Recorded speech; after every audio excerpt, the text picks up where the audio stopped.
The throne room of the Sovereign's Fang pulsed with bioluminescent veins that crawled across obsidian walls like living serpents. High Regent Malik sat upon a seat carved from the fossilized remains of some extinct leviathan, her forearms draped with calculated elegance across its armrests.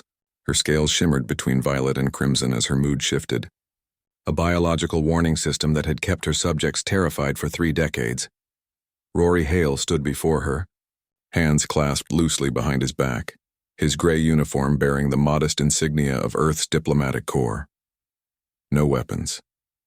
No armor. Just a human, alone in the heart of the Krevtar Empire's most feared warship. "You understand?" Malik said, her voice a resonant melody that could shift from silk to shattered glass in a heartbeat. "That you stand accused of espionage against the Krevtar Dominion. The evidence is irrefutable. Your data core was found interfacing with our tactical networks." Rory nodded once. "I understand the accusation, High Regent." Malik's secondary eyes narrowed while her primary ones remained fixed on him. Behind her throne, something massive stirred in the shadows. A Vex Core, one of the legendary predators the Krevtar had domesticated over millennia. Its scales were midnight black, its eyes like molten gold, and its maw could swallow a grown human whole. The creature's breathing was deliberate, a rhythmic reminder of its presence. "Do you deny it?" Malix leaned forward, her scales flickering to a deeper crimson. "No," Rory said simply. A ripple of shock passed through the handful of courtiers present. Even Malix's scales faltered, flickering to an uncertain amber before she regained control. "You confess." Her voice carried genuine surprise. "I was gathering intelligence on your fleet movements near the Terran border colonies." "Yes." Rory's expression remained neutral, almost bored. Malix rose from her throne, all forearms spreading wide in a gesture of dominance. The Vex Core emerged fully from the shadows, its massive form easily twice the height of any being in the room. Its claws scraped against the polished floor, leaving shallow grooves in the reinforced metal. "Do you understand what I can do to you?" Malix's voice crescendoed, amplified by the chamber's acoustics into something that vibrated in the chest. "One word from me and Kresh will tear you limb from limb. I have seen him devour entire boarding parties. I once watched him consume a Valkorian diplomat who displeased me, and Valkorians have exoskeletons that can withstand plasma fire." The Vex Core, Kresh, lowered its head, bringing its face level with Rory's. Its breath was hot and reeked of sulfur and old meat. A string of viscous saliva dripped from its fangs, landing on Rory's boot. Rory didn't move, didn't blink. He simply looked at the creature with the same calm expression he'd worn since entering the throne room.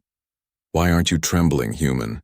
Malik shrieked, her composure cracking like ice under pressure. "Why aren't you begging for mercy? Every species in the known galaxy fears the Vex Core. Every diplomat who has stood where you stand has wept, has offered me kingdoms, has betrayed their own people just for the promise I might call Kresh off." Rory finally moved. He reached up slowly, and before any of the guards could react, he placed his palm flat against Kresh's snout. The throne room went silent except for the creature's breathing. "High Regent," Rory said quietly. "May I tell you about Earth?" Malix's scales had gone completely white, a color her species only displayed in absolute confusion. "What? On Earth, my homeworld, we had creatures called bears. Apex predators. They could run faster than our fastest human, climb better than our best climbers, and had jaws powerful enough to crush skulls. We also had big cats, lions, tigers, leopards, perfect killing machines honed by millions of years of evolution." Rory kept his hand on Kresh's snout. The Vex Core hadn't moved, its golden eyes fixed on the human with something that might have been curiosity. "We had wolves that hunted in packs with terrifying intelligence. We had crocodiles that remained unchanged for millions of years because they were already perfect predators. We had sharks in our oceans, snakes with venom that could kill in minutes, spiders, scorpions, hippopotamuses that killed more humans than any other large animal." Malix's scales began shifting through colors rapidly, unable to settle on an emotional state. "And do you know what we did, High Regent?" Rory's voice remained calm, almost conversational. "We domesticated the wolves. We made them into dogs, companions who sleep in our beds and play with our children. We put the big cats in zoos where our younglings pressed their faces against the glass to admire them. We studied the bears, tracked them, and learned their ways. We turned predation into science. He looked directly at Malix now, and for the first time, she saw something in his eyes that made her take an involuntary step back. We didn't do this because we were stronger than these creatures. Most of them could kill any individual human easily. We did it because we refused to be prey. Because when a human is cornered, when a human is threatened, we don't tremble. We adapt, we plan, we overcome. Rory removed his hand from Kresh and held it up, showing his palm to Malix. You want to know why I'm not trembling? Because I grew up on a world where everything wanted to kill us and we became the apex predator anyway. Not through claws or fangs or scales, but through this. He tapped his temple. We turned a planet of nightmares into a garden. Kresh made a sound, not quite a growl, not quite a purr, and lowered himself onto his haunches, still watching Rory intently. So yes, High Regent, I'm guilty of espionage. And yes, you can have your beast devour me. But it won't make humanity tremble. It'll just make them angry. And an angry human is far more dangerous than a frightened one. The silence that followed was absolute. Malix stood frozen, her scales cycling through colors so rapidly they created a strobing effect. Finally, they settled on deep blue, a color that, in Krevtar biology, indicated profound respect mixed with wariness. The data you gathered, Malix said slowly, her voice stripped of its theatrical menace. What did you plan to do with it? Prove that your fleet movements were defensive, not offensive. Prevent a war that neither of our peoples can afford. Malix studied him for a long moment, then made a gesture with her upper right arm. The guards relaxed fractionally. Kresh settled fully onto the floor, resting his massive head on his claws.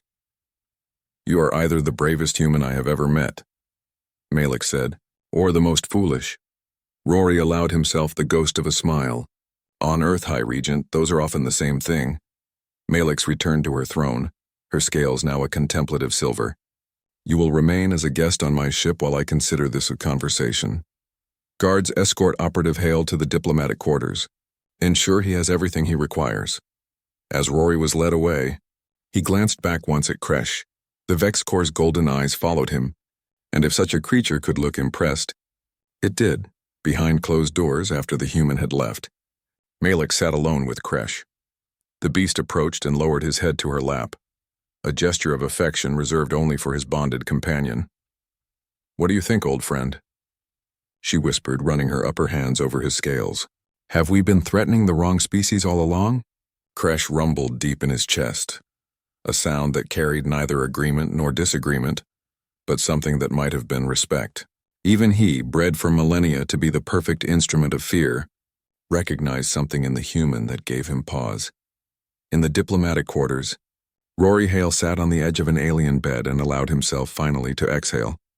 His hands trembled slightly, a natural response to adrenaline that he'd suppressed through sheer will for the past 20 minutes. But Malix would never know that. On Earth, they had a saying, fake it till you make it. Rory had just faked his way through a confrontation with one of the galaxy's most feared predators and its most theatrical ruler, and somehow, impossibly, it had worked. Because that's what humans did best. They adapted. They endured.